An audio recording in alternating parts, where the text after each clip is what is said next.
You know what we're doing today? That's right. 870 trigger plate assemblies. Remington has been manufacturing the 870 now for over 74 years, since 1950. That's a long time. Of course, in that time period, there's going to be a lot of subtle changes that many people may not notice, not until you start comparing two components together, and that's what we're going to try to do here today. First, we're going to talk about the trigger plate. This part here is called the trigger plate. It's a casted aluminum component, or at least it used to be aluminum. Now they're made of polymer, or at least we hope it's polymer and not garbage bag plastic. On this first variation, in this V cutout, part of the mold, we see what looks like a company marking, a W within a circle, accompanied by a number 2. Now, I don't know what that means. I am not a Remington expert. I didn't work for Remington. So if somebody out there knows more about this subject, please put it in the comments below. I'd like to learn more, and I'm sure everybody watching this video would like to know more. I don't know who made this component, but I'm pretty sure it wasn't Remington. It's a very common practice in the industry, in the firearms industry in general. Well-known manufacturers typically don't make all their parts. They go to quality manufacturers to have them manufacture these parts, and then when they receive them, they simply assemble them together. This part looks like it has an icon stamped between the two pinholes. It's really hard to tell what that's supposed to be, but I believe that to be a marking done at the Remington factory by an assembly line worker or an inspector. It's really hard to say. Again, the information on Remington's guns is very scarce. But if you know of a reference or a video that I can watch that would help me with this, please reference that. I'd like to know more. So what I believe the number 2 is about is it's either the second iteration in this casting, or it's the second mold in a tree of multiple molds that are done all at the same time. It's really hard to say. I haven't seen very many early ones. I have several of these early variations. All of them are marked 2. So I don't know what to make of that exactly. On this side, we see an uppercase letter N. Now on this second variation, we see it's marked Alcoa G1, and that's what makes me think this is an independent manufacturer. I'm familiar with Alcoa being a popular casting company. So certainly that's what Remington did, is they contacted Alcoa and whoever made this cast, and then these companies made these parts for them. And it seems like this may be the first iteration in the Alcoa lineup. When we start looking at other Alcoa molds, they start to rise out, G1, G2, G3. So I can only assume that's what the G number signifies, and I'm wondering if that's what the number 2 on this earlier group means as well. But I just don't have enough trigger groups to be able to make a determination on that. And at the rear here, we've got another number stamped in the rear. It's a number 2. And on this side, we have another odd-looking icon. It looks like a hatchet head or something. But the big difference between the first and second generation, other than the markings and possibly the manufacturer, is the profile. If you'll notice on this side, it's flat on both sides, but on this earlier version, it's got this rounded portion right there, and it's hard to say why it's there. It could be that it was just that it was a different manufacturer, and this earlier manufacturer thought they needed that, and they didn't. It could also be that Remington harvested this trigger plate from an earlier Remington model that required that part, and then, you know, as the years went by, they eliminated it from the mold, of course saving aluminum because they realized they didn't need it. I don't know, hard to say really, but that's my theory on the subject. And then the third variation in the trigger plate lineup is going to be this variation. I just don't happen to have one stripped already to show you. But if you'll look there in that V cutout, we see a third manufacturer marking. Now these could all be the same company with just different logos through the years. It's hard to say. But this one's marked 29. And on this side, we don't have any markings.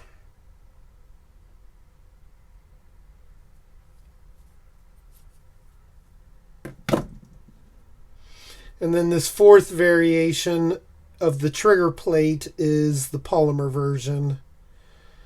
We've got a U stamped right there and a number 1 molded into the plastic or the polymer.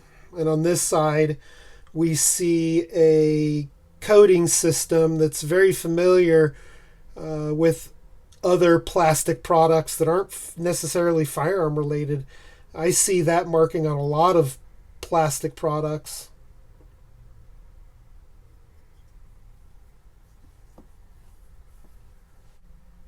Now let's cover the trigger plate assembly. This is the assembly that is comprised of about 27 parts. I'm not exactly sure. I've counted it before, but I think it's 27. At some point in this lineup, one extra part is included, and we'll cover that when we get to it. On this one, we see the same company marking with a number 2, that same odd assembly line worker marking, and now we see another marking, a rectangle with a line through it. And on this side, we see an uppercase T. And then on the end of the carrier, we see an X that's been hand etched. Now it's easy to assume that that might just be a scratch, but it appears that was done by the factory.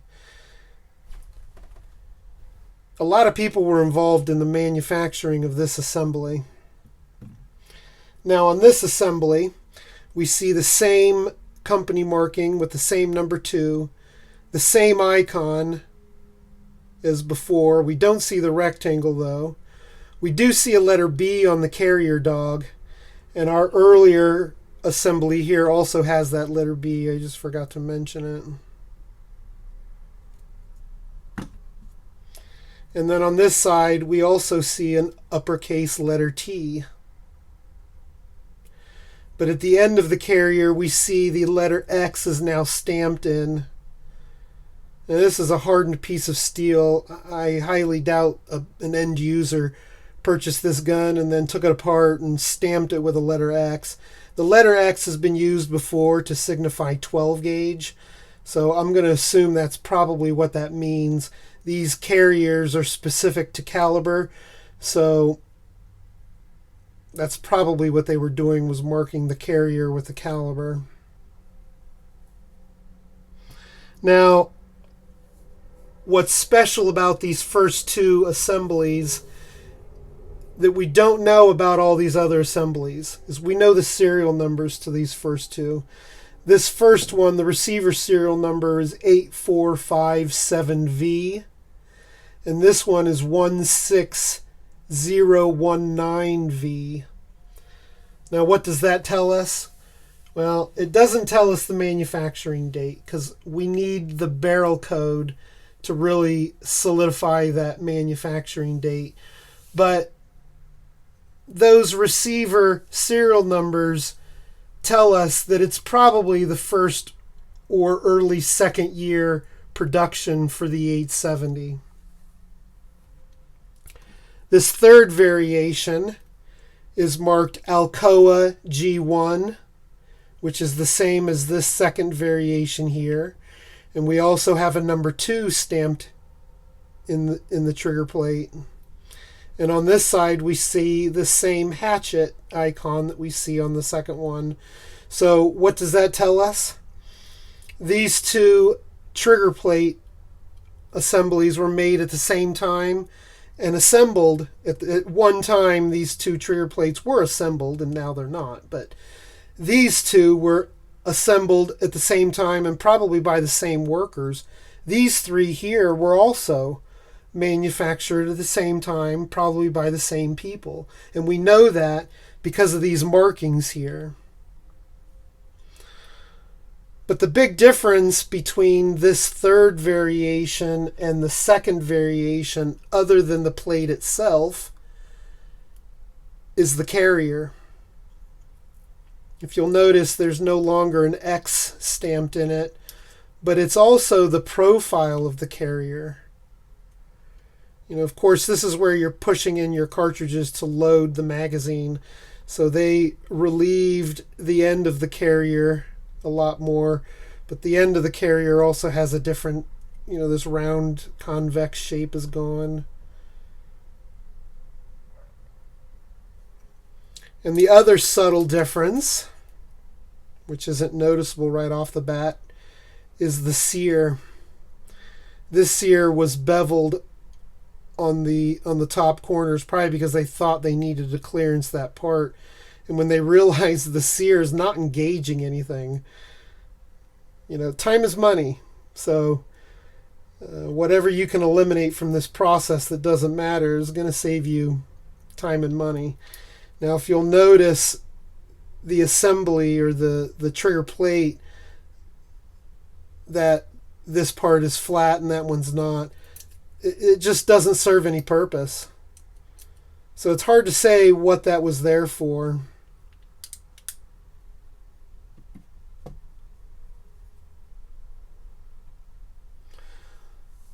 This fourth variation is marked Alcoa G4 with a letter Y. And on this side, we don't have anything. And no marking on the carrier. So it seems they've eliminated a lot of people from the manufacturing process. Or at least these workers aren't marking the assembly anymore. Now the big difference here is the charging bar release. If you'll notice, the release here is a lot beefier. Maybe because these were bending and breaking too easily, so they strengthened it with more material. But it's also all the extra material they added in the front here and a spring. That's where we add one extra part to these assemblies. Is now we have another spring right there. So let's look and see how these work real quick. When we push up on the charging bar release, it rises the left connector. And when we hold the left connector, we see the release now there's no longer any spring tension. The spring tension there comes from the sear spring. On this fourth variation, with the addition of the charging bar release lock spring, now when you hold the connector, the release returns on its own with a lot more force. And you can feel that when you push on it. There's a lot of extra spring tension there. But they added a lot of extra material on the front of that part there. And then they put a slot so the spring could sit in the slot. Now going to this fifth variation, we see it reads Alcoa G11 with a number 1. And on this side again, we don't have anything. Now what's the big difference here? Well, again, the big difference is the charging bar release. They crimped the end of the release, probably to strengthen that part. The charging bar is butting up against this right here. And with as much force as that can generate, they put a bend to that part so they could strengthen the head. But it's the material that they removed from this part of the release as well. They realized it just wasn't necessary. They just didn't need it there anymore. Now going to this sixth variation, of course, the plate radically changed. The manufacturer is probably different now. They're no longer using Alcoa. Or maybe this is just a new Alcoa logo. I don't really know. But the finish changed. It's very coarse. The profile changed. The big difference here, rather, other than the plate, is the carrier. So this is called the anti-jam system. It's frequent that a cartridge, the rim of the cartridge will get stuck right here. And to unload that or to unjam it, you have to hold on to the foregrip and then force the buttstock into the ground really hard. This has made it a little easier to unjam that particular malfunction. The carrier dog has been strengthened. The head of the carrier dog is a lot thicker, and they beveled the corner here to clearance the inside of the receiver.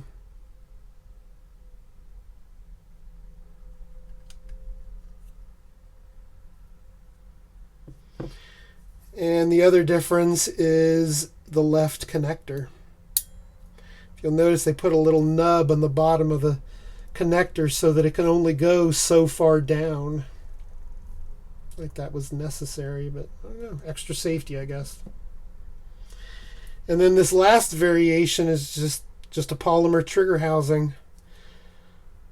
Everything else is pretty much the same. On this side, we've got a stamped number 2 and molded number 2. And on this side, we've got the lot number marking under the connector. And then the big difference between these two trigger plates, these two plastic trigger plates, is the addition of the Remington marking, which I gotta say, I think that looks really cheesy. I don't like it. I don't know which one of these was first. This could be how they do it now, and this was first. I really don't know. That's a good question. I think it looks pretty silly.